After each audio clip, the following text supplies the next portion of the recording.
pode dar um. Tem jeito aí ou não? Queridos, grande satisfação estar convosco nessa noite. E me alegra muito voltar depois de alguns anos nessa casa, onde já foi minha casa por muito tempo. E agradecer a Deus por todas as coisas que Deus realizou nesse tempo. Deus realizou nesse tempo, em nossas vidas, desde o tempo que nós passamos por aqui, né? Reveres irmãos, pastores, amigos. Eu quero honrar a Deus por cada um dos amados irmãos. Aí coisa, ó, tem Parece que da perna, tem uma aqui também, tá vendo? Parece. Ah, tá. Né, Tinha apertado. Honrar a Deus e agradecer, honrando a Deus da minha esposa, que nos acompanha. E com muito temor eu tenho uma palavra para os corações dos irmãos. Quantos querem ouvir?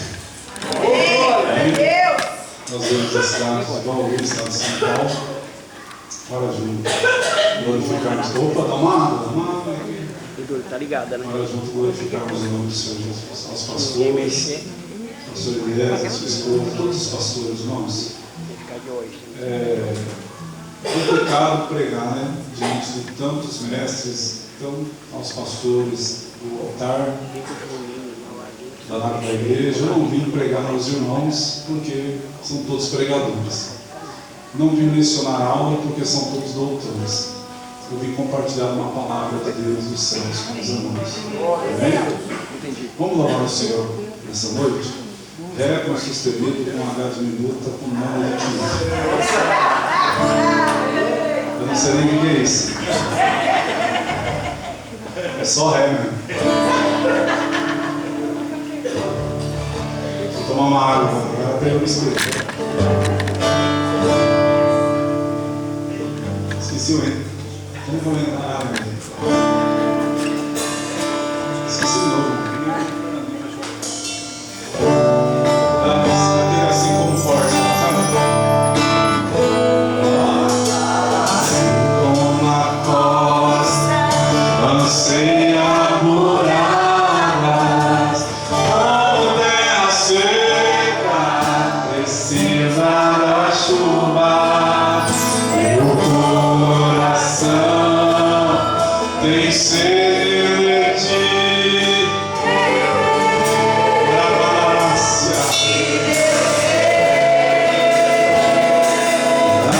Assim como a costa anseia por águas, como terra seca precisa da chuva, meu coração tem sede de ti.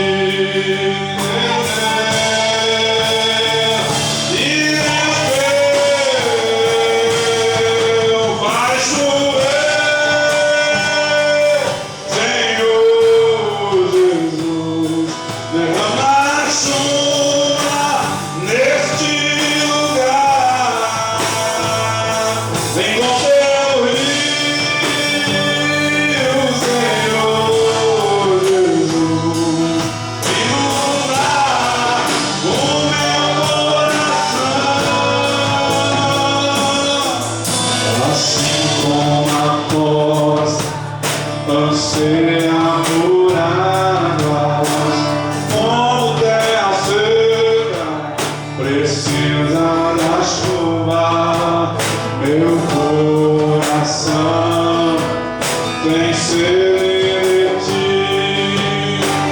Oh, levante suas mãos, levante. E vai chover, Senhor Jesus, derrama a chuva neste lugar. Vem com teu rio, Senhor Jesus.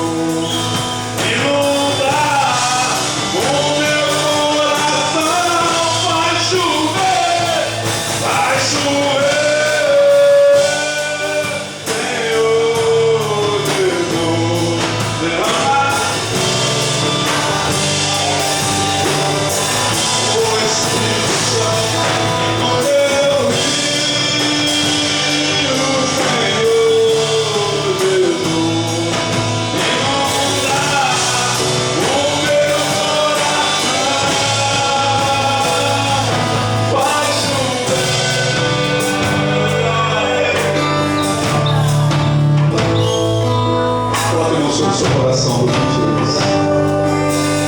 Feche seus olhos.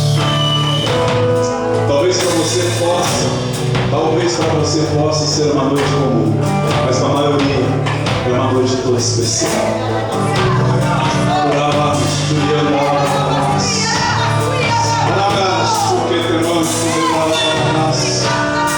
Então, em espírito e em verdade, como em nossos corações, nós te adoramos, ó Deus.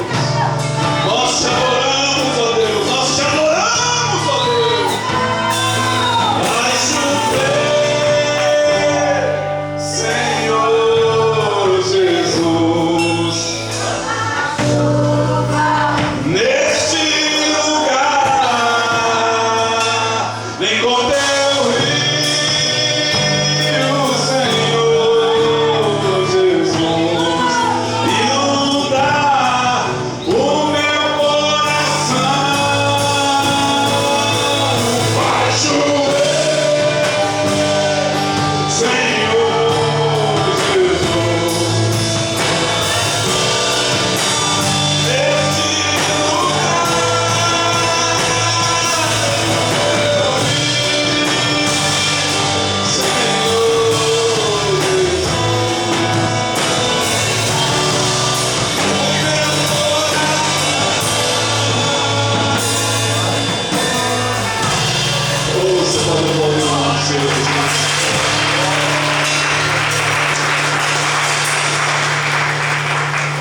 O Red me luta com H de sexta. Deus abençoe, irmãos. Sentado de pé conforme o seu costume, abre sua Bíblia, por gentileza. Pastor Elias, se não for pedir demais, já pediu. Pode virar muito retorno para mim, depois de gritar dando desse jeito assim. Ah é? Ó, escutou, né? Obedece o presidente. Glória a Deus. Mais um pouquinho. Ó, maravilhoso. Queridos, baseado na temática que Deus colocou no meu coração, é um texto que eu lembro que eu preguei em algum lugar, algo sobre, com a mesma leitura temática. Como eu não me lembro onde, se você já ouviu, você dá glória a Deus e não conta para ninguém. Combinado? Abre Marcos, por gentileza.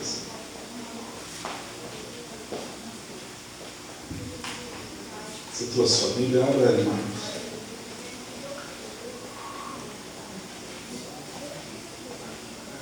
Marcos, capítulo de número 5.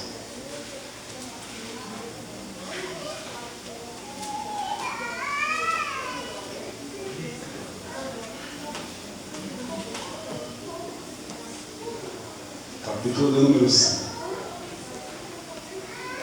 Verso de número 38 em diante. E a mulher passou o dia perguntando: o que você vai pregar? Eu disse: não sei ainda. Dá para tirar esse subiu? Senão parece que a minha dentadura rachou e ela vai não aqui. Está nova para falar para vocês, está nova. E eu dizia a ela que eu falei: deixa eu chegar no culto, vamos ver como que Deus quer com nós lá. Vai. Deus tem essa maneira de falar com nós, vai que Deus fala. Aí nós prega. Amém? Glória. Estivemos lá e já está aí, eu falo Jacarezinho, sempre dos outros. Jacarezinho, agora está a pastora lá, Deus abençoe, pode me chamar. 14 997 29 405. Sei. Bem, queridos? Capítulo número 5, verso do número 38 a seguir, diz assim o texto: que ora temos em fome. E tendo chegado à casa do governador da sinagoga, viu o alvoroço dos que choravam e planteavam muito. E ele, entrando, e disse-lhe: por que fazeis alvoroço e chorais? A menina não está morta, mas dorme. E riram dele. Ele, porém, tendo feito sair a todos, tomou consigo o pai e a mãe da menina, e os que com ele estavam, e entrou onde a menina estava deitada. E ele, tomando a menina pela mão, disse-lhe: Talita cumi, que traduzido é: menina, a ti te digo, levanta-te. E a menina imediatamente levantou-se e andava, pois ela tinha 12 anos. E eles assombraram-se com um grande espanto. E ele ordenou-lhes expressamente que nenhum dos homens soubesse, e mandou os seus pais darem de comer. E você diz amém. Amém. Tome seus assentos, irmãos, que permanecerem em pé. Deus abençoe o Senhor. Queridos, é um texto muito simples, um texto popular, conhecido de todos. A história de Jairo, que corre e vai ao encontro de Jesus para que pudesse dar uma atenção à sua filha que estava moribunda. Essa história é interessante, de um ponto de vista simples, porque eu enxergo uma trajetória de Jesus até chegar a esse ponto. Se você olhar o que antevém a esse fato, Jesus ele está em Gadara. Antes, porém, conta algumas parábolas, e também diz a Bíblia, no verso 35 do capítulo 4, que Jesus acalma a tempestade, e desde então, nessa viagem ou trajetória, ele está indo em direção do ponto pelo qual havia necessidade, e houve a necessidade de Jesus passar por lá. É interessante também entender que a Bíblia diz que Jesus, ele orava durante a madrugada, ele fazia vigília durante a madrugada, ele viajava durante a madrugada. Aí eu lhe pergunto, quando e onde Jesus dormia, se pelo menos as madrugadas que a Bíblia nos assiste, mostra Jesus tendo alguma atividade. A Bíblia nos prova nesses textos, dizendo que Jesus dormia na tempestade. Eu vou fazer de novo, entendeu? Você fala tempestade junto, fica bem legal, tá vendo? A Bíblia diz que Jesus dormia na tempestade. Só? Jesus dormia na tempestade. No nosso desespero, Jesus dorme. No nosso desespero, Jesus mostra, não, fica tranquilo. A temática deste evento é reino, poder e glória. Se é reino, poder e glória, nós logo entendemos que esse nosso Deus, sobre ele está toda a estrutura de um reino. Sobre as tuas mãos está o poder, e sobre a tua cabeça está a glória. E é interessante entendermos de que, sabendo que nós servimos a um Jesus com tanto poder, com tanta graça, com tanta glória, e que reina de uma forma tão absoluta, ainda assim nós não cremos no teu total poder. Eu pastoreei por um período na cidade de Camboriú, e é interessante que quando uma moça do nosso grupo, ou seja, da nossa comunidade, da nossa igreja, da Assembleia de Deus, estava internada, entraram em desespero e clamavam para que a igreja orasse, e o clamor era mais intenso, porque o médico disse ao pai que agora é só Deus na causa, e aí entraram em desespero. Mas se é só Deus, não é hora da calma. Se é só Deus, não é hora de ficar tranquilo. Se é só Deus, é hora de nós confiarmos. Porque se é só Deus, então Ele tem o domínio, Ele tem o poder. Aconteceu um episódio parecido com um amigo de Londrina que levou um tiro. Então o que acontece? Quando é só Deus, é só crer em Deus. Mas é tão difícil, como humanos, nós acreditarmos naquilo que nós não vemos. E se o médico que nós confiamos tanto diz que é só Deus, nós nos desesperamos. Dessa forma, Jesus ele sai do barco, acalmando a tempestade, ele vai para Gadara. Em Gadara, após ele expulsar ou expelir a legião de demônios daquele moço, você vai entender que, segundo o satanismo, cada demônio tem a força de 7 homens. Ele tinha uma legião de demônios, pelo menos 5.000 demônios no corpo daquele moço. 5 vezes 7, ou 5.000 demônios vezes 7, daria 35.000 demônios no corpo daquele homem. Mas um homem leigo, que diz Isaías, não tinha beleza nem formosura, segundo todos os anais da história, ele não era musculoso, não era muito alto, não era muito baixo, não tinha uma aparência tão atrativa, mas quando ele apareceu, a unção e a glória estava sobre ele. Fez os demônios partirem. A multidão expulsou Jesus de Gadara, mas quando ele mais uma vez atravessa o mar para o outro lado, de um lado uma multidão expulsa, do outro lado uma multidão o esperava para o glorificar. Quando a multidão o esperava, no meio da multidão chegou um homem chamado Jairo, e quando ele se achega, ele vai até Jesus e ele clama para que Jesus vá em sua casa. Vai ver minha menina, vai ver a enfermidade, ajuda a minha família. Jesus de pronto vai atender aquele moço, e de pronto dá atenção àquele moço. E a Bíblia diz que esse homem, ele poderia cuidar, e pela sua posição que a Bíblia nos ensina, ele poderia chamar o melhor médico, ele poderia ter condições, ou teria as condições de chamar o melhor da medicina da época, mas ele vai a Jesus. Jesus diz para ele: eu vou na tua casa. Imagine Jesus olhando para você e dizendo: eu vou na tua casa, fica tranquilo, fica em paz, a filha está doente, vou na tua casa. Naquela hora a Bíblia diz que a multidão junto com os seus discípulos que o apertava, e a própria Bíblia narra dizendo que o oprimia, segundo algumas versões, uma mulher vem por detrás e toca a orla dos seus vestidos, e você conhece decor e salteado essa palavra. Segundo a tradição judaica, o seu nome era Verônica. Independente dos qual era o seu nome, independente de como a chamava, o interessante não é nem o nome dela, é o que aconteceu quando ela tocou as vestes ou a orla dos vestidos de Jesus. Jesus em aramaico ele diz Nagami Bi. Sabe o que significa? Ela me tocou. Jesus, deixa eu me dizer uma coisa muito simples. Jesus ele nunca falou grego. Jesus ele falava aramaico e hebraico. Nesse texto, na tradução grega ou na tradução aramaica, a palavra aparece Nagami Bi. O vocábulo grego ele é feminino.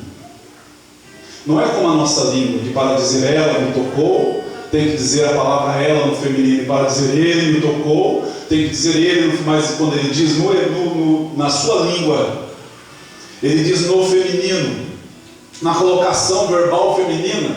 Só que como ela é dissonante, como se traduz para o português, vem no masculino, alguém me tocou, ou seja, sem ideia de gênero. Como a multidão cercava Jesus, a Bíblia diz que simplesmente o seu discípulo ora para ele dizer: ei Senhor, a multidão te aperta e te oprime. E o Senhor diz Nagami Bi, ou seja, o Senhor diz uma mulher te tocou. A palavra multidão que aparece no grego é masculina, diz os homens te aperta e te oprime. O Senhor diz que uma mulher te tocou, mas ele diz, ele reafirma, ele assina embaixo dizendo: uma mulher me tocou, porque de mim saiu virtude. Uma coisa é apertar e oprimir a Jesus, outra coisa é tocar em Jesus. Uma coisa é vir neste evento atrás daquilo que Deus pode lhe dar, outra coisa é vir oferecer o seu melhor para Jesus. Uma coisa é levantar as mãos e aceitar o seu reino, uma coisa é sairmos de casa aceitando este convite por aquilo que Deus pode fazer por nós, outra coisa é por aquilo que Ele já fez por nós. Por isso a Bíblia diz, ela porém não podendo ocultar-se mais, porque Jesus descobriu que tinha uma mulher no meio. Ela disse, fui eu. Jesus olha para ela e diz, a tua fé te salvou. Uma mulher que com 12 anos, segundo a tradição, entre 12 e 13 anos, no início do seu fluxo menstrual, ela é separada e vai para o lado sacerdotal, onde tinha uma casa para recepcionar as meninas que começava a sua regra. Mas aí passa um dia, e normalmente seria 7. Passa 2 dias, passa 3 dias, passa 4 dias. No 7º dia, não para. Sexto dia, oitavo dia, e vai subindo os dias, e vai indo o 10º dia, um mês, vai se passando, e quando se cumpre 12 anos, a sua família já havia gastado tudo com ela, e nada havia resolvido. Entre seus 24 e 25 anos de idade, a história bíblica diz que essa mulher resolve enfrentar a multidão para ir atrás do seu milagre e da sua cura, e encontra Jesus. Mesmo ela isolada, porque pela lei escrito em Levítico, sendo ela impura e qualquer um que tocasse nela era impuro, a mulher resolve enfrentar a lei, porque sabe, irmãos, que aquele que corre atrás do seu objetivo encontra sucesso. Sabe que aquele que sai da sua comodez encontra sucesso. Sabe que aquele que sai do seu momento de tranquilidade, da sua vida de tranquilidade, encontra sucesso. Sabe que aquele que quando resolve levantar, arregaçar as mangas e ir ao encontro do mestre, correr atrás dos objetivos, encontra sucesso. É muito fácil ficarmos acomodados na nossa cadeira e apenas pedir para esse ou aquele ajudar. Ligue para fulano, me indique, me ajude, leve meu currículo, porque assim é fácil crescer. Mas quando nós acreditamos que nós temos que se esforçar mais, lutar mais, batalhar mais, para conquistarmos, nós sabemos que as coisas não vêm tão fácil. Nada pode ser facilitado na vida do crente. Eu acredito que quanto mais complexo é a nossa vida em todas as áreas, mais nós damos valor, mais nós valorizamos. Nada vem fácil. Eu tenho só na idade, que você não vai saber nunca a minha idade. Eu só tenho isso de idade. Eu sou novo, né? Parece que eu tenho menos, eu sei. Olha para mim e fala que eu tenho 18, eu sei, mas é carinho seu comigo. Eu não tenho só isso, não, eu tenho um pouquinho mais. Mas eu olho para a minha trajetória, eu vejo que nada foi fácil, pastor Eliezer. Nada foi fácil, foi sempre lutando, pelejando, batalhando para poder de grão em grão, como diz o ditado popular, enchendo a barriguinha, para que as coisas pudessem acontecer. Mas se viesse fácil, talvez hoje nem na igreja estaríamos. Vai luta, diversidade, vai batalha, vai guerra, mas nós vamos matando o leão uma vez ou um após um. A Bíblia diz que Davi, quando vai mostrar o seu currículo, ele fala sobre o urso que ele mata e sobre o leão que ele afugenta. É interessante que essa metáfora não quer dizer literalmente que ele pega um leão ou um urso pela barba e o torce. É uma metáfora literária que fala numa forma poética, Davi apresentando, dizendo: quando vem a dificuldade do tamanho de um urso, eu enfrento. Quando vem a dificuldade de uma velocidade ou a raiva do leão, eu também enfrento. Este é o crente. Este é o cristão. Não é achar que um rapaz de 1,5 m de altura enfrentaria de fato o leão ou o urso, mas a minha guerra é muito maior do que você pode imaginar. E se eu quiser comparar com o leão, eu comparo. E nós enfrentamos tudo isso. Mas levante a sua mão e diga: depois de tudo eu ainda estou de pé. Depois de tudo eu ainda estou de pé. Não é fácil, irmãos. Pensa, essa mulher conquistou, conseguiu, recebeu a sua cura. Agora olha quem estava assistindo tudo isso. Jairo, com a sua filha doente. E Jesus disse: eu vou na tua casa. Ele já ficou feliz de Jesus ir na casa. Agora ele assiste uma mulher que só tocou na orla de Jesus ser curada instantaneamente. Imagina a fé desse homem. A fé já estava aqui, aí a fé dobrou de altura. Aí não tinha quem segurasse a alegria desse homem dentro do coração, porque Jesus não vai só, a filha não vai só tocar em Jesus, Jesus vai lá tocar nela. Aleluia! Mas nessa hora diz a Bíblia que alguém bateu no ombro do chefe da sinagoga e disse: Jairo, não incomodes mais o mestre. Por quê? A tua filha morreu. Quando a sua fé está aqui, sempre vem alguém e quer derrubar. Quando você acredita, vai dar certo, agora o negócio vai vingar, as coisas vão melhorar, alguém bate no seu ombro e diz: ei, não me incomode mais, já morreu. Eu vim como profeta aqui nessa noite. para profetizar sobre a sua vida. Que ainda que Satanás tenha dito para você: para, desiste, não tem mais jeito, existe um Jesus que em contrapartida, no mesmo momento, vai olhar para ti e vai dizer: não te afugentes, ela só dorme, ela só dorme.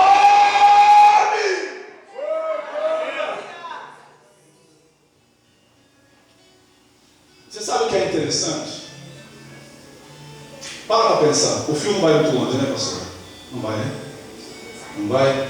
Vou ficar meio limitado aqui, mas vai dar certo. Porque, pô, veio um monte, ó. Ih, rapaz, você não me contou que você tinha puxado? Olha que vergonha você fez passar. Tinha fio e eu estou aqui travadinho aqui. Presta atenção numa coisa. Equilibrista, quem sabe o que é equilibrista, sabe? Todo trabalhador é equilibrista, né? É outro que, aquele que anda na corda bamba. Tem uma plateia assistindo ele. Ele tem que ir de um ponto ao outro, em cima de uma corda bamba. Está visualizando a corda bamba? Que cor que é a sua corda? Vamos lá. De um lado, ele vai passar por cima da corda e ele pergunta para a plateia, dizendo assim: vocês acreditam que eu passo pela corda? E o povo diz: não acredito. Não? Então peraí. Ele passa por cima da corda, equilibrando-se até o outro ponto. O povo, aplaudiu. E ele pega uma cadeira, põe nos seus ombros e diz: e agora, vocês acreditam que eu passo com essa cadeira do outro lado? Ele já passou sozinho, uma cadeira fichinha. Nós acreditamos, então vamos embora, já que vocês acreditam. E ele vai e atravessa com a cadeira. O povo aplaude. Do outro lado ele fala assim: eu vou dificultar mais com uma mesa. Quantos acreditam que agora eu vou com essa mesa sobre a minha cabeça, sobre a corda bamba? Todo mundo diz: eu acredito, mais eufórico ainda. E ele consegue ir se equilibrando pela corda bamba até do outro lado com a cadeira. Aí quando ele chega do outro lado, todo mundo fica feliz, todo mundo aplaude. Ele diz assim: agora quantos acreditam que eu atravesso essa corda bamba com uma pessoa montada sobre as minhas costas? Todo mundo: eu acredito. Então quem é essa pessoa que vai subir nas minhas costas? E ninguém quis ir como voluntário.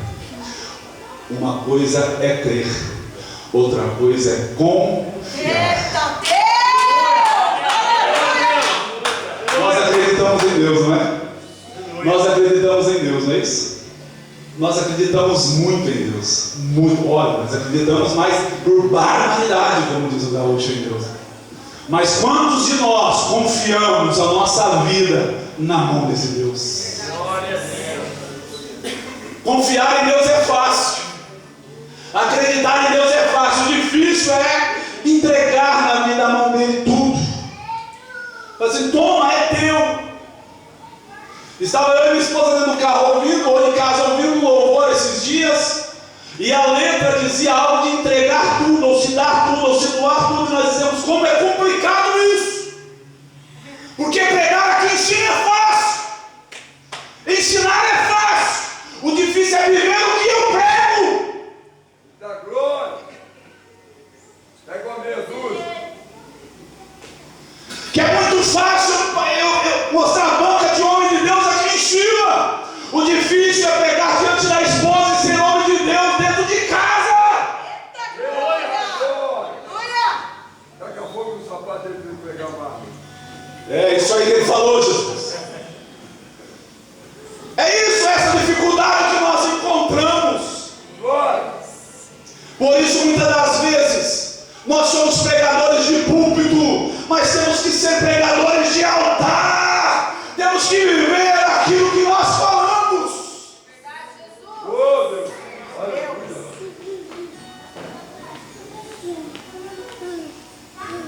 Talvez já contei, sei lá, mas vou contar aqui. Minhas histórias são tão poucas, eu tenho que usar elas. Eu estava pregando em Tocantins, um evento. Lá fora tinha um rapaz encostado numa caminhonete, ou num carro grande, que eu não me lembro agora. Perdão, eu não estava pregando, eu estava dando um seminário.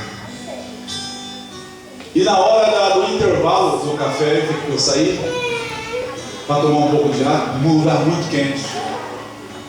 E lá fora veio um senhor. Ele estava encostado, fumando um cigarro. E eu disse a ele: tudo bom? O senhor queria alguma coisa? Ele disse: não, só aguarda a minha filha. Eu disse, ela está fazendo um curso aí. Eu disse, o senhor não quer entrar? Ele disse, não. Ó, levantou o cigarro. Eu estou fumando e vocês crentes não podem fumar. Eu disse, quem falou para o senhor que não pode? Ele disse, pode? Eu falei, claro que pode. Eu falei, é mesmo? Você pode fumar, sempre pode fumar. A informação que o senhor recebeu é equivocada. Eu falei, então pode fumar? Eu falei, pode. Mas além de fumar, eu também bebo, eu tomei um traguinho antes de vir para cá. E vocês crentes não bebem. Eu falei, quem falou para o senhor que não bebe? Não é bebe. Colocou no copo, não é bebe. É mesmo, pode beber? Eu falei, pode, sempre pode. Você, Deus pode beber? Eu falei, pode.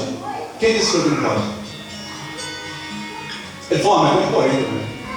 Além de fumar e beber, de vez em quando eu pulo a cerca. Vocês crentes não pulam a cerca. Eu falei, quem falou que não?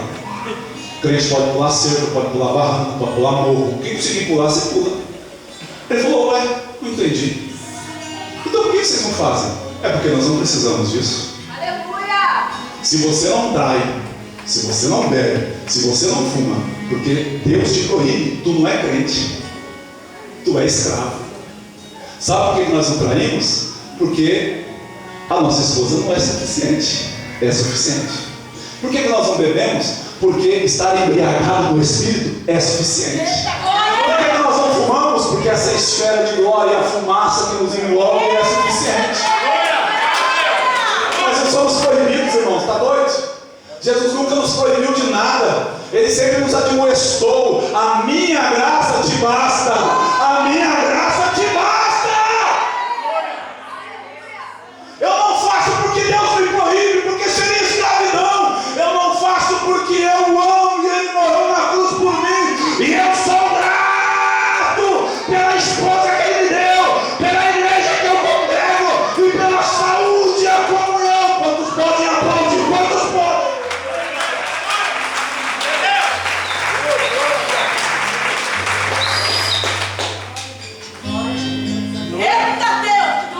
Não se sinta coagido, porque é isso que fizeram comigo quando eu tinha 13 anos e amava o futebol.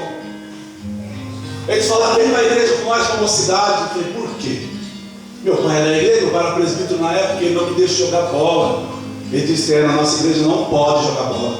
A sua igreja é muito cheia de não pode, irmãos. Muito cheio de não pode, aqui pode. A diferença é que nós fugimos da aparência do mal, porque nós temos a sua glória e a sua graça. E quem entra aqui todo sujo e cheio de pecado, vai descobrir que aqui nós não pecamos, porque a glória de Deus que nos envolve é muito maior do que a carne pode nos favorecer. Oh, e eu tremo na presença de Deus quando ouço a Daiane cantando dessa forma. E eu estou pouco me lixando se o meu trem é novo, se eu fiz o breguenite combinar com outro breguenite pendurado no pescoço, se o meu sapato é caro, se eu vim com a minha melhor meia. Eu não estou levando, eu levanto as mãos. Meu Deus, me deu uma ótima esposa que lava a camisa suada, mas eu não vou deixar de orar.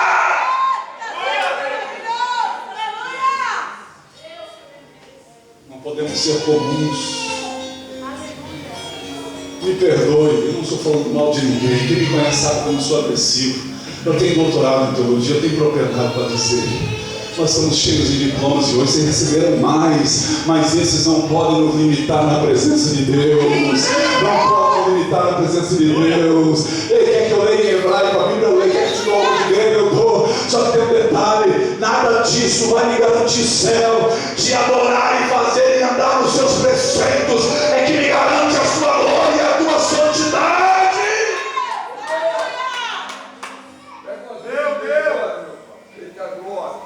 Jesus olha para ele e diz assim, calma, ela dorme, rapaz. Não deixa a conversa contrária te afugentar. Não deixa o povo te assustar. Palavra contrária não pode te assustar. Se você for atrás de ouvir, eu ouvi esses dias por telefone, minha mulher estava perto, não viva voz, ele disse assim, eu tive que fazer, pastor, porque a voz do povo é a voz de Deus. Eu disse, que igreja que o senhor serve? Que voz de povo é a voz de Deus? A voz do povo soltou a Barrabás e crucificou Jesus. A voz do povo queria matar apedrejado uma mulher pega no ato de adultério. A voz do povo sempre faz coisa errada. A voz do povo nunca Nós temos a péssima mania de dizer: ah, essa palavra tem poder. A Bíblia diz que a única palavra que tem poder é que sai da boca de Deus através da boca do profeta. Para de inventar a Bíblia, querido. O que nós queremos essa noite é a sua glória.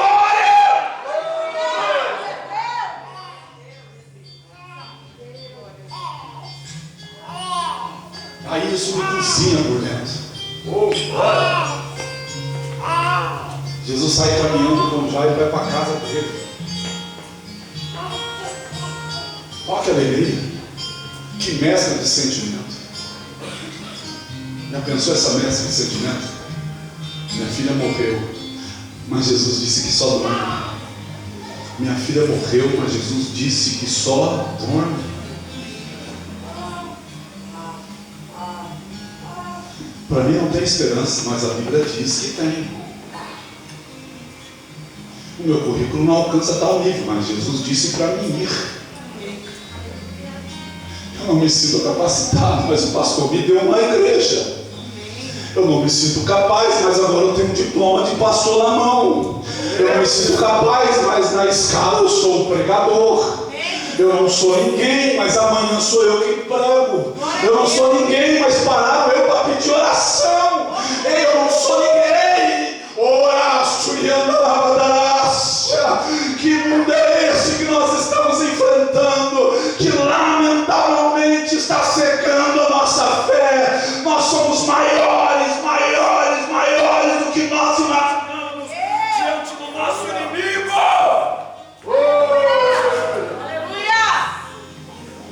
Posso descer, pastor? Segura aqui, gaúcho. Glória, glória a Deus. Oh, aleluia. Aleluia, Jesus! Eita, Deus maravilhoso!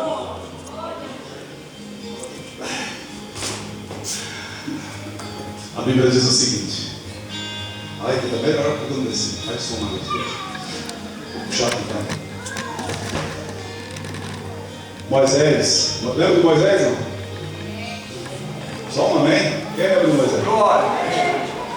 Moisés falava com Deus assim, ó. Sabe quando? Faça. Você era louco, hein?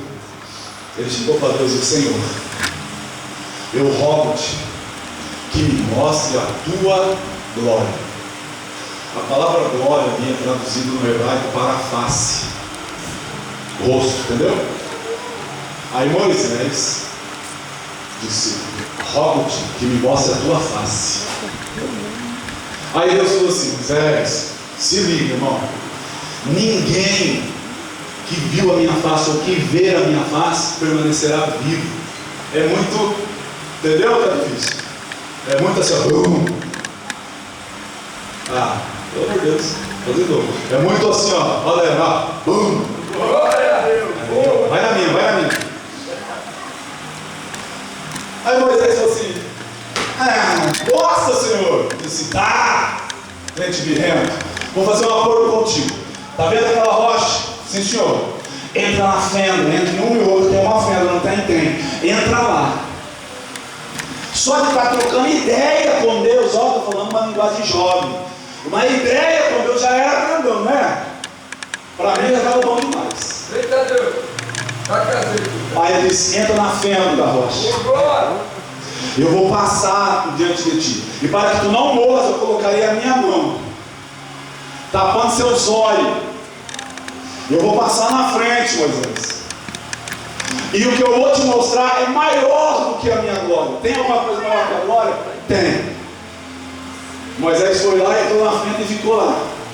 Não posso abaixar, que eu machuquei o ciático, que eu estou meio zoadão. Ele ficou lá na frente, lá. Só de zóio.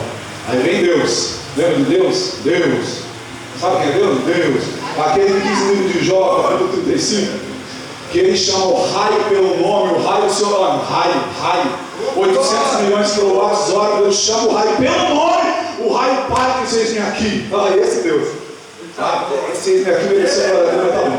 Bora, senão não vai ficar até amanhã. Aí Deus coloca Moisés lá, Moisés aqui, ó. Deus coloca a mão na frente do outro Moisés. Deus é bom. Só de ver a mão também eu já morria. E ele foi passando. Olha a flexibilidade de Deus, ó. A mão aqui, ó. E Deus foi passando. Deus foi passando. E depois que passou, Deus tirou a mão.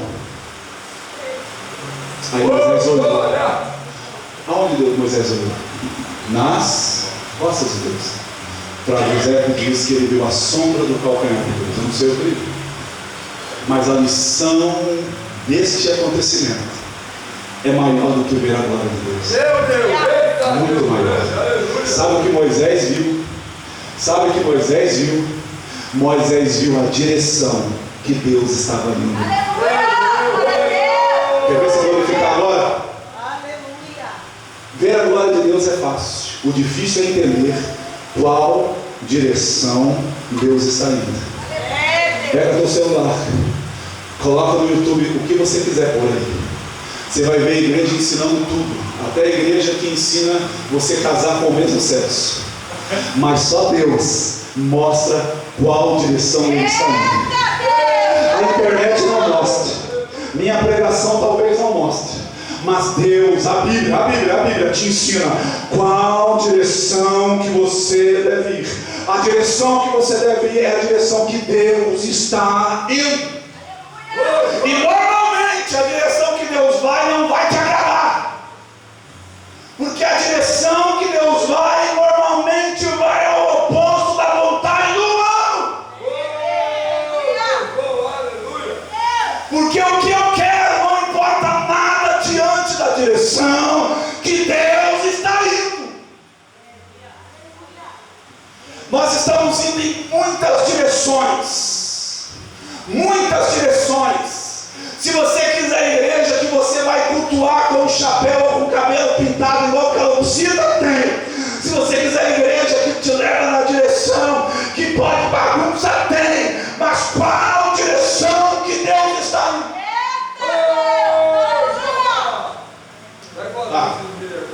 Senão o negócio vai ficar doido. Aí diz a Bíblia. Deixa eu pegar a Bíblia porque eu não sou meio dependente, cara. Aí a Bíblia diz o seguinte: que vai agora Jesus com Jairo, chega na sua casa. Aí ele vê que a multidão vem junto e uma prova cabal de que a multidão não é a voz de Deus, e nem sempre a multidão pensa como a liderança pensa. Ele diz assim: para, só entra o pai, a mãe, Pedro, Tiago e João. O resto, ó, fica aí fora. Porque tem coisas que só quem tem fé vai ver.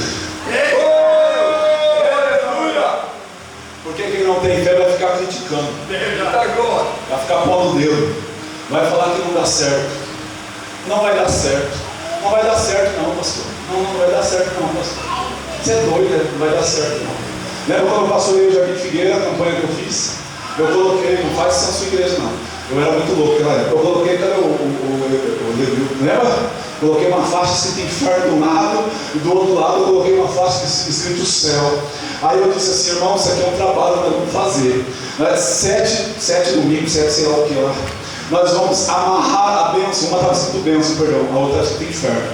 Eu dei 7 nós na bênção e deixei o inferno sem nó. E eu disse: em um culto nós desamarramos a bênção, e no outro, e no mesmo culto nós amarramos o inferno. No final da campanha quase que não tinha lugar para eu sentar no altar, porque lotou. Porque quando os outros não entendem o que Deus te deu como visão, vão te criticar. Mas quando Deus está no negócio que fale de você, o importante é que a obra tem que ser feita.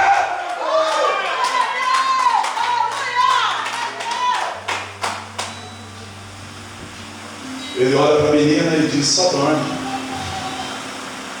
Ele diz: Talita cumi, menina, levanta-te. O nome Talita, ele tem uma ligação com o Talite. Lembra do Talite do sacerdote? Significa santidade, ministério, esperança. Mas não qualquer esperança. Esperança no verbo esperançar. Não esperança no verbo esperar. Esperança no verbo esperançar. Aleluia! Meu Deus! Que é não ficar parado, é correr atrás e se movimentar.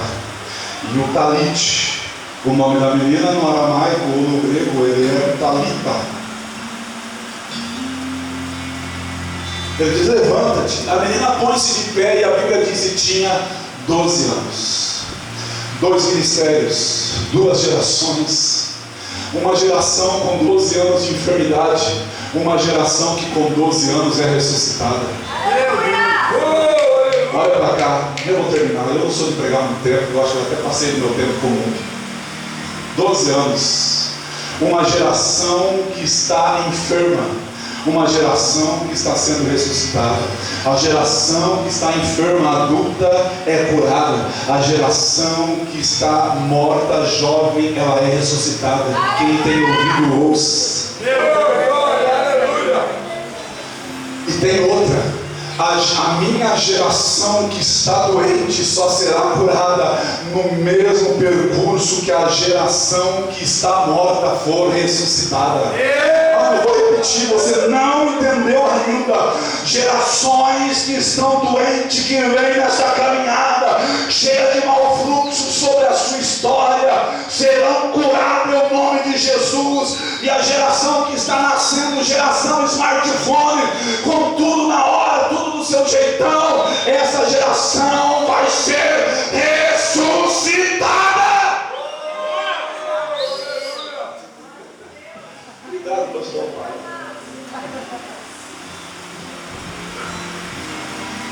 Essa geração. E sabe o que Jesus faz depois? Para essa geração que está sendo ressuscitada, que significa a esperança. Lembra do Talit?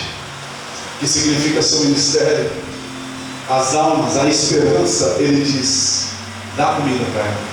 Glória a Deus. Diz o texto: e mandou que dessem alguma coisa para comer. Para essa geração não voltar a morrer, dá comida para ela.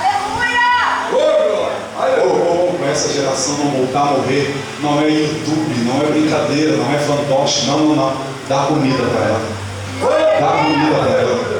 Dá comida para essa geração, pregadores. Dá comida. Para de contar a historinha da carochinha, dá comida para ela. Dá comida para ela, dá comida. Dá comida. Porque se dermos comida para essa geração que está sendo ressuscitada, a esperança de cada vida, ela não volta a morrer. E este mundo não adota nossos filhos. Este mundo não adota o nosso ministério. Teu marido vai virar homem, vai cuidar da casa, vai cuidar de você. Dá comida para eles. A nossa Maria achar que a minha vida, a minha história é mais importante. Dá comida para eles. Fique de pé, por gentileza.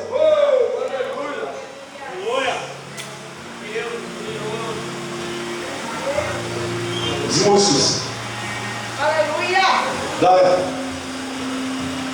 canta por gentileza o louvor que você ia cantar. O do da Cassiano lá.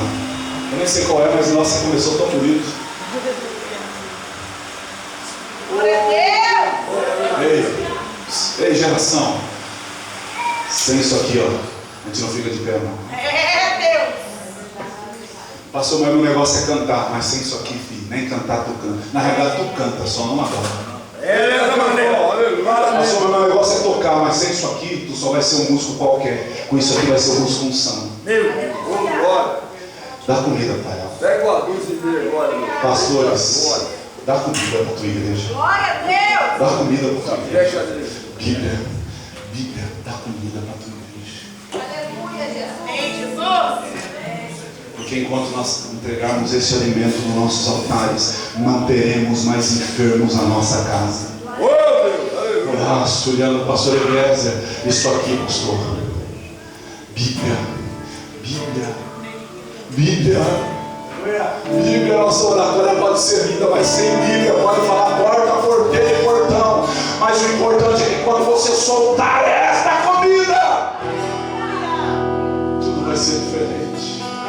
Tudo vai ser diferente.